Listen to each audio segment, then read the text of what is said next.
Hi friends, welcome to Suma vlog. Welcome to Suma vlog. నేను బీచ్కి వచ్చినాను కదా, అక్కడ గవ్వలు 2 చూసినాను.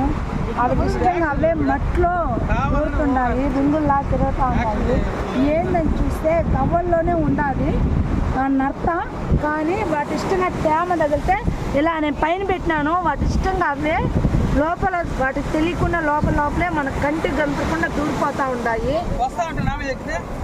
అవి మనిషి తాకితే ఇలా పగిలిపోతూ ఉన్నాయి, ఇలా పగిలిపోతున్నాయి.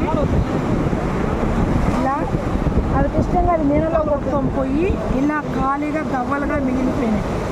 ఇవే మనకు చాలామంది సముద్రంలో ఈ గవ్వలు దొరికినట్టువే మనకు హారాలని అవ్వని ఇవన్నీ రెడీ చేసి ఇస్తుంటారు. ఇక్కడ ఎంత బాగా ఈ గవ్వల్లో ఉండే